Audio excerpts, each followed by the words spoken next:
কি কি কারণে মূলত আমার ফার্মে গরুগুলোকে কৃমিমুক্তকরণের আগে আমি এই ইনজেকশনগুলো ব্যবহার করে থাকি? বাংলাদেশের গরু কেনার পর সর্বপ্রথম কৃমিমুক্তকরণের যে নিয়মটি আছে সেই নিয়মটি টোটালি ভুল। গরু কেনার সময় যে লেভেলে দুর্বল থাকে, গরু কেনার পরে যদি আপনি কীটনাশকের ওষুধ খাওয়ান তার চেয়ে আরো বেশি দুর্বল হয়ে যাবে, গরু পাতলা পায়খানা করে। সেই সাথে আরেকটা কমন সমস্যা দেখা যায়, গরু খাদ্য খাওয়া ছেড়ে দেয়। আমার ঘরে এই 25 দিন গরুর কোনো গ্রোথ নেই। আমি গরু যেমন কিনছিলাম যে লেভেলে দুর্বল ছিল, 25 দিন পর আবার সেই লেভেলে দুর্বল। কারণ এই 25 দিন আমি যে গরুটার প্রতি যে শ্রম করলাম, যে কষ্ট করলাম, যে ওষুধ খাওয়ালাম, খাদ্য খাওয়ালাম, সবকিছু বাস বাস বলতে সবকিছু আমার লস। কি জন্য সর্বপ্রথম কৃমিমুক্ত করলে গরু 2 মাসে মোটাতাজাকরণ হয় না, মোটাতাজাকরণ করতে সময় লাগে বেশি দিন। তাই আজকের ভিডিওটি আপনারা অবশ্যই ধৈর্য এবং মনোযোগ সহকারে দেখবেন। ইনশাআল্লাহ আল্লাহ চাইলে আপনাদের অনেক কাজে আসতে পারে।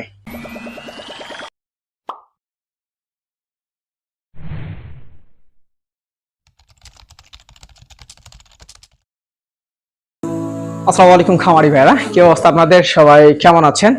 তো যে কাজে ধৈর্য নেই সে কাজে সফলতা নেই, আর যে কাজে ধৈর্য আছে সে কাজে মাস্ট বি সফলতা আছে। কারণ মহান আল্লাহ তাআলা কুরআন মাজিদের সূরা আল বাকারার 153 নম্বর আয়াতে বলেছেন, নিশ্চয়ই আল্লাহ তাআলা ধৈর্যশীলদের সঙ্গে আছেন। আর আল্লাহ তাআলা থাকলে মাস্ট বি সেখানে সফলতা থাকবেই। তো আপনারা হয়তো আমার হাতে দুটি ইনজেকশন দেখতেছেন, এই ইনজেকশন দুটির নাম না বলা পর্যন্ত আপনাদের মনে যে খুঁতখুঁত আছে এটা যাবে না। তো প্রথম যে ইনজেকশনটি দেখতেছেন এটা হচ্ছে এক্সট্রা, এটা মূলত হচ্ছে মাল্টিভিটামিন ইনজেকশন, এটা হচ্ছে টেকনো ড্রাগসের। এবং দ্বিতীয় যে ইনজেকশনটি দেখতেছেন এটা হচ্ছে থায়াভেট, এটা মূলত হচ্ছে ভিটামিন B1 ব্রিজ ফার্মাসিউটিক্যাল। তো আপনারা হয়তো আমার যারা নিয়মিত ভিডিও দেখেন, আপনারা একটা বিষয় উপলব্ধি করছেন যে আমার খামারের যে গরুগুলো আছে এই গরুগুলো আমি কৃমিমুক্তকরণের আগে আমি বেশ কিছু ইনজেকশন প্রয়োগ করে থাকি। তো ইনশাল্লাহ আজকে আমি আপনাদের সেই বিষয়ে জানাবো যে কি কি কারণে মূলত আমার ফার্মে গরুগুলোকে কৃমিমুক্তকরণের আগে আমি এই ইনজেকশনগুলো ব্যবহার করে থাকি।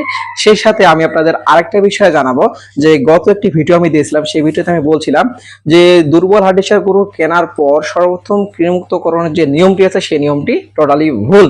তো সর্বপ্রথম আমি আপনাদের এই বিষয়টা বলে রাখি যে গরু কেনার পর সর্বপ্রথম কৃমিমুক্ত করলে গরু কেন 2 মাসে মোটাতাজাকরণ হয় না, মোটাতাজাকরণ করতে সময় লাগে বেশি দিন। আপনারা হয়তো জানেন যে গরুর যে কীটনাশক জাতীয় যে ট্যাবলেট গুলো আছে বা যে ওষুধগুলো আছে, এই ওষুধ গরুকে প্রয়োগ করলে গরু আরো বেশি দুর্বল হয়ে যায়। বলতে গরু কেনার সময় যে লেভেলে দুর্বল থাকে, গরু কেনার পরে যদি আপনি কীটনাশকের ওষুধ খাওয়ান তার চেয়ে আরো বেশি দুর্বল হয়ে যাবে। সেই সাথে আরো বেশ কিছু সমস্যা দেখা যায়। এই সমস্যাগুলো হলো গরুর পেটের সমস্যা থাকে, বলতে গরু পাতলা পায়খানা করে। সেই সাথে আরেকটা কমন সমস্যা দেখা যায়, গরু খাদ্য খাওয়া ছেড়ে দেয়। এখন ভাবেন, আপনারা যারা আমার নিয়মিত ভিডিও দেখেন, আপনারা দেখছিলেন যে আমি যে গরুগুলো কিনছিলাম সেগুলো কতটা দুর্বল ছিল। এইগুলো গরুর শরীরে হাড় ছাড়া কোনো কিছুই ছিল না, গরু অত্যন্ত দুর্বল ছিল। এখন ভাবেন এই গরুগুলোকে যদি আমি নিয়ে আসার 5 দিন বা 7 দিন পর গরু আমি কীটনাশক ট্যাবলেট প্রয়োগ করি, তাহলে গরু কি হবে? আমার কেনার দিনে যে লেভেলে দুর্বল ছিল তার চেয়ে বেশি দুর্বল হলো। এখন আল্লাহ না করুক যদি কোনো গরু খাদ্য খাওয়া ছেড়ে দেয়, মানে এই খাদ্য খাওয়ার রুচি ফিরে আসতে প্রায় 5-7 দিন চলে, তাহলে দেখা যাবে কি নিয়ে আসার প্রায় 14 থেকে 15 দিন আমার গরুটা কি যে লেভেল দুর্বল তার চেয়ে বেশি দুর্বলই থেকে গেল। এখন এই 5-7 দিন আমি বেশ কিছু রুচির জন্য যে ওষুধগুলো আছে বা হ্যান তেন অনেক কিছু খাওয়ালাম, তারপরে আবার 5-7 দিন পর রুচি ফিরে আসলো, মানে 14 দিন পর আবার খাওয়ার রুচি ফিরে আসলো, গরু খাওয়া শুরু করলো। এখন গরু প্রথম অবস্থায় কেনার সময় যে দুর্বল ছিল, আমি এই লেভেলে দুর্বল গরুকে রিকভার করতে যাই, তাহলে আমাকে প্রায় আরো 10 দিন বাড়তি খাওয়াতে হবে। তাহলে চলে যাবে কতদিন? 25 দিন। তাহলে আমার ঘরে এই 25 দিন গরুর কোনো গ্রোথ নেই। আমি গরু যেমন কিনছিলাম যে লেভেলে দুর্বল ছিল, 25 দিন পর আবার সেই লেভেলে দুর্বল।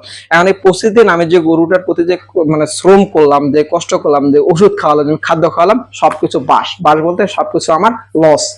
তাহলে ভাবুন, আপনার গরু কন্ট্রোলে নিয়ে আসতে যদি আপনার 25 দিন চলে যায়, তাহলে একটা গরু কিভাবে 2 মাসে মোটাতাজাকরণ হয়? 2 মাসে মোটা কখনোই সম্ভব না। আপনার স্বাভাবিক আপনার 3 মাসের বেশি সময় লাগবে। তাহলে হয়তো আপনি আশা করি যে বুঝতে পারছেন যে কেন সর্বপ্রথম গরুকে কীটনাশক ওষুধ প্রয়োগ করলে গরু 2 মাসে মোটাতাজাকরণ হয় না। তো আসুন এখন এই ইনজেকশন গুলো নিয়ে কথা বলি। কেন এই গরুগুলোকে নেওয়ার 5তম দিনে আমি এই থায়াবেট এবং হচ্ছে এক্সট্রাবেট ইনজেকশন ব্যবহার করতেছি। এই ইনজেকশনের ব্যবহার মোট 3টি কারণ। প্রথম কারণ হচ্ছে গরুর দুর্বলতা দূরকরণ, দ্বিতীয় কারণ হচ্ছে গরুর মধ্যে বাড়তি এনার্জি আনা, তৃতীয় কারণ হচ্ছে গরুর খাওয়ার রুচি বৃদ্ধি করা। কারণ এই গরুগুলোকে আমি কয়েকদিন পরে ওগুলো কৃমিমুক্ত করব।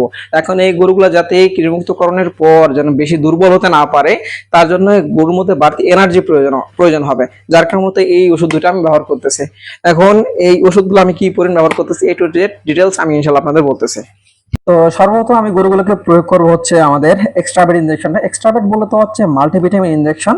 এটা হচ্ছে টেকনো ড্রাগস কোম্পানির। এটা প্রয়োগের নিয়ম হচ্ছে যে ছোট গরু হলে বা ছাগল যদি হয়ে থাকে এগুলোকে সর্বোচ্চ 1 হতে 2 বার করে ব্যবহার করতে হবে। এবং যদি হচ্ছে বড় গরু মানে হচ্ছে আপনার লার্জ লেভেলের যে গরু হয় বা এই আমার যে গরুগুলো আছে এই গরুকে নিয়ম হচ্ছে 10 হতে 12 ml সর্বোচ্চ ব্যবহার। তো আমার যে গরুগুলো আছে এই গরুগুলোকে আমি টোটালি 12 ml করে ব্যবহার করব। এবং আমাদের যে দ্বিতীয় যে ইনজেকশন রয়েছে সেটা হচ্ছে থায়াবির ইনজেকশন। এটা মূলত হচ্ছে ভিটামিন বি1। এটা হচ্ছে ব্রিজ ফার্মাসিউটিক্যালের। এই ওষুধটার প্রয়োজন নিয়মিত ছোট গরু হলে 5 হতে 6 ml, বড় গরু হলে সর্বোচ্চ 10 ml। তো আমার এই গরুগুলোকে আমি 10 ml পুশ করবো ইনশাল্লাহ। তো আলহামদুলিল্লাহ আমাদের নতুন গরুগুলোকে 55তম দিনে কৃমিমুক্তকরণের আগে এক্সট্রাভেট এবং থায়াবিট ইনজেকশন প্রয়োগ করা শেষ। তো আজকের ভিডিওটি এই পর্যন্ত। ইনশাআল্লাহ পরবর্তী আপডেট নিয়ে আমাদের খামারি কাব্য ইউটিউব চ্যানেল এবং আমাদের খামারি কাব্য ফেসবুক পেজে ইনশাআল্লাহ নিয়মিত আপডেট পাবেন। ততক্ষণ সবাই ভালো থাকবেন। আসসালামু আলাইকুম ওয়া রাহমাতুল্লাহ।